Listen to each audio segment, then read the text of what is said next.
McMullen's on with us here on the Boardwalk Honda Hotline as we take a little look. Some news from Eagles today. And, John, it looks like they might have Darren Sproles back Monday night. Yeah, it's a possibility. I'm not gonna believe it until I see it, but it's obviously a positive first step in the fact that, remember, the last time he tried to come back from the first hamstring injury, he didn't even make it through the first practice. So the fact that he was able to get through that yesterday, practice again, it's on track to have him. And at the bare minimum, I mean, that greatly improves your punt return game. So I think that's number one. And then it's been so long since he's been on the field at running back. I'm not sure how much he mixes in, other than obviously Wendell Smallwood would no longer, I would think, be involved, but he's been dramatically scaled back anyway. It's still going to be Josh Adams as the number one back. And I still think it's going to be Corey Clement as sort of the complementary back. But, hey, we all know Doug. We all know his love for Darren Sproles. If he's available, and I talk about it all the time, it's a key situation, he might call his number. That will be interesting to see how they utilize him. He said that's the plan, that he's going to come back and play, but he didn't know what his role would really be. My question is, how do they implement him? What is, in your opinion, is it best to try to clunkily fit him in, or is just having him in the return game enough? Well, I think that's the easiest way to get him involved early. It's the return game, because obviously you have a need there to begin with, and that was the plan. Remember, when he was set to come back the first time, the Eagles waived DeAndre Carter, and that was because Darren was coming back. And they ultimately thought that they would be able to get him back on the practice squad, Carter, but obviously Houston picked him up, and it didn't work out that way. And Golden Tate has had to fill in, and he's been shaky. So that's easy. That part of it's easy. He's going to be the punt returner if he's healthy, if he's available. The hard part is, how do you fit him in that running back by committee? And that's to be determined. Other than what I said, we all know it's been so long, people forget. It was week 3 last year. He's only played 1 game this year. But if you default all the way back to 2016, Doug's first year, he was in a lot of key situations. He was getting the football. I find it hard to believe after all this time he would just immediately insert him like that. But you also can't rule it out.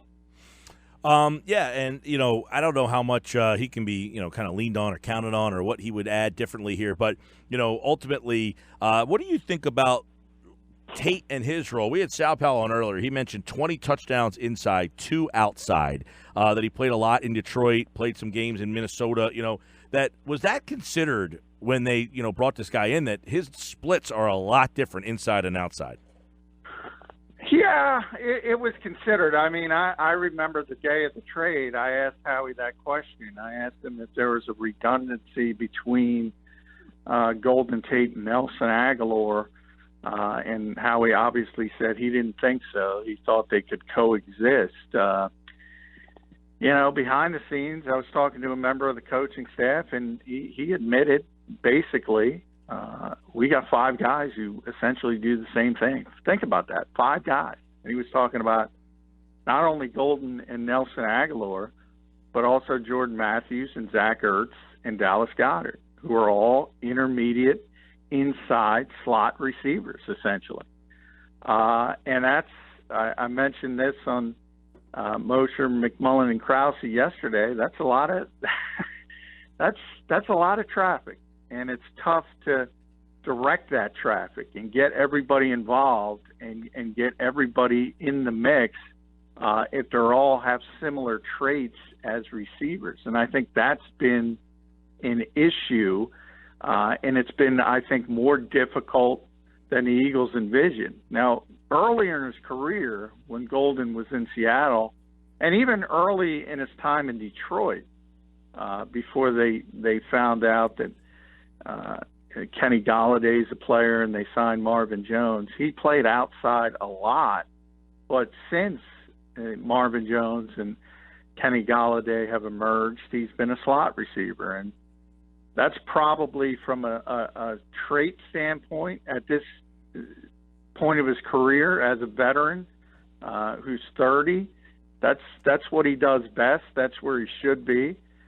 But unfortunately, you can say that about a lot of the Eagles receivers, and I don't know how you overcome that. Yeah. So let's look at this situation now. Dallas wins last night, number one. That's a surprise. Most people said, all right, there's a chance for you to win and make up the game, some ground, and play them head-to-head and then tie this thing back up. What did that game do last night to this race? Well, it didn't help. I mean, the Eagles technically still control their own destiny. That's kind of a goofy phrasing, but I mean, I think we all know they're not going to win out. So there's no question at this stage they have to win all the NFC East games. So that's where it starts. You got to beat Washington twice. You got to beat Dallas in next week after this game on Monday night. So I think it'll be a clearer indication. If they beat the Redskins, then they have to beat the Cowboys. And then you talk about the stretch. The Eagles would be in first place at that point. They would have the tiebreaker advantage. But then you look at the schedule, and their final three games are much more difficult than Dallas's final three games. So the margin of error just got even smaller. 538, of course, gives all those percentages. And I think would have been 26% to win the NFC East if Dallas loses that game. And now it's down to about 15%. So if you believe in those probabilities, it's not looking good. If they win every game, they win the division. Well, let me ask you, we have kind of scoffed at the notion that an NFC East team could be a wild card, but right now, Washington is the second wild card. Does that almost become more realistic than winning the division? Yeah, it's possible because you look at some of the likely wild card teams. Minnesota has a very difficult schedule. They play New England this week in New England. Then they got to go play Seattle. Seattle is another one of those teams. Well, I just mentioned they're playing Minnesota. Somebody's got to lose that game. So if you start doing the math and start looking at who's matched up, there's not many teams that are going to get by sort of that 9-7 mark. So it's going to be jumbled probably for that last wild card spot. So there's a possibility there could be a second team, but you also have to look at it from the standpoint of what we just mentioned, and this happens in every division. Well, the Eagles are playing the Redskins, so somebody's losing that game. The Eagles are playing the Cowboys. Somebody's losing that game. And the Eagles are playing the Redskins again in Week 17. Somebody's losing that game. Now, there could always be a tie and throw a knuckleball into it, but if you look at that landscape, I still think it's very, very unlikely that there's going to be a wild card team from the NFC East. Well, it's currently Washington and Minnesota. They are your two wild cards as we hit the home stretch. 5 games left, Philly and Washington. One thing, and I know we'll dive into this game deeper on Monday's show, but I think the guards of Washington and Fletcher Cox and having Tim Jernigan gives the Eagles an area where they can exploit. Yeah, no doubt. I mean, that's been one of the issues. The most high-profile one is obviously Alex Smith from an injury standpoint and going to your backup quarterback. But the fact that they not only lose both starting guards, but, Brandon Sheriff is a top 10 starting guard. He's one of the best guards in football. So it's not only that you're losing starters. For him specifically, you're losing a really, really high-caliber starter. So that's certainly an area where the Eagles would want to take advantage of. I'm never going to say. I mean, Tim Jernigan, I think, played 20 plays, and it's great to see him out there against the Giants, and it's pretty amazing that he's back at all. If you talk about cervical fusion surgery, in essence, I don't know. We just talked about Darren Sproles a little bit, much less serious injury with a hamstring, but it's been so long. I don't know how much you can count on. I kind of feel that way about Tim Jernigan as well.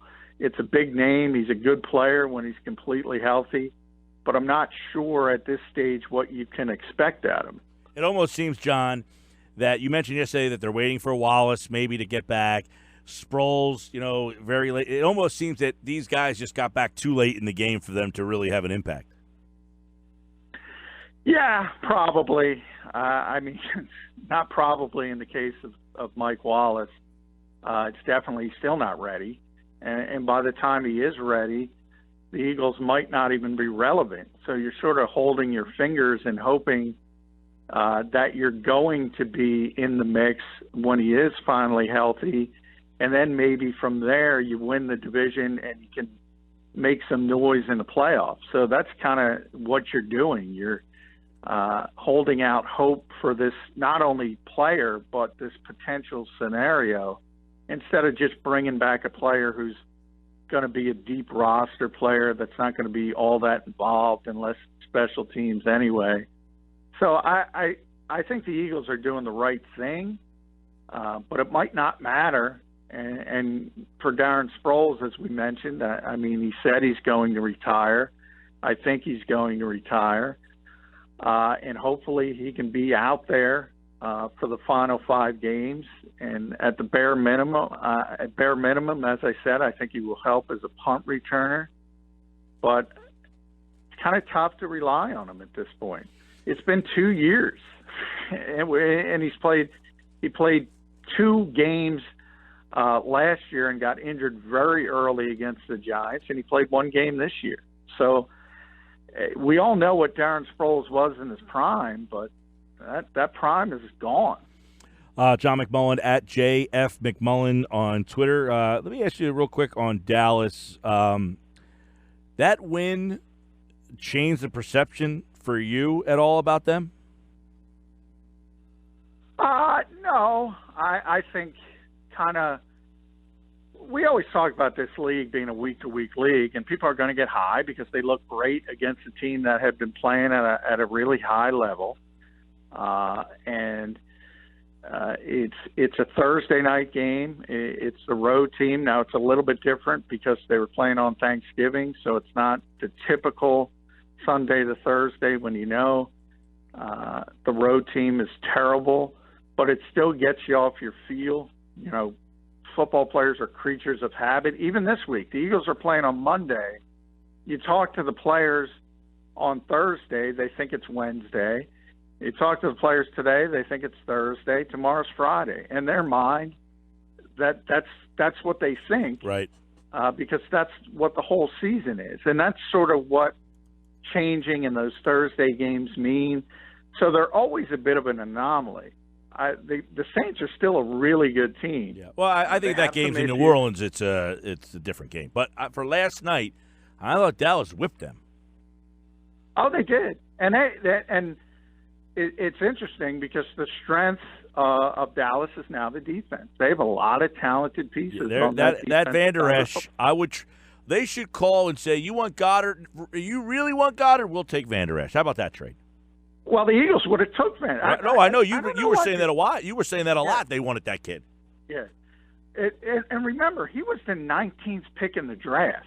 So I don't know where these comparisons come from. Dallas Goedert was a second-round pick, and the Cowboys wanted him in the second round, but he was not in the realm of Leighton Vander Esch as a prospect. The Eagles were holding out hope that he would be there at 32, and then they wouldn't have traded out, but even that was a pipe dream. He never got close. Sort of like the year before, they were holding out hope that Christian McCaffrey would fall to 14. Never got close. You like certain players. They loved him. He's clearly going to be a really good linebacker. But, you can also say, I don't know how many times Dak Prescott got sacked. I think 7 times. Yeah, it was 7. I think he fumbled 3 times. The offense wasn't very good. If not for Randy Gregory, they probably win that game going away.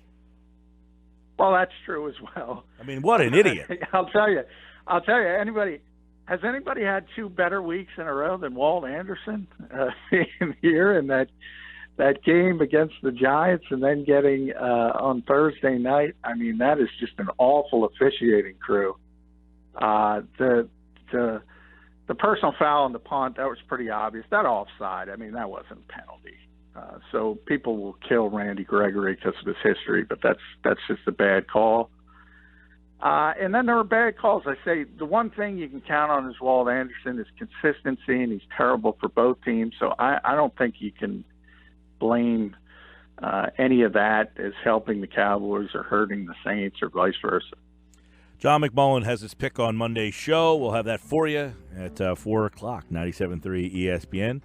And should be very interesting Monday night. The game gets even more impactful because the Eagles really need to keep pace. Now, a loss on Monday does what? Out? For all intents and purposes, yeah. I mean, not mathematically, but, yeah, they'd be done. They have to win these NFC. They have to win every single NFC game. They have to win all 3 to have a realistic chance of taking this division. And then you're probably going to have to win one of the 2 between the Rams and Texans. So it's going to be tough. All right, pal. Enjoy the weekend.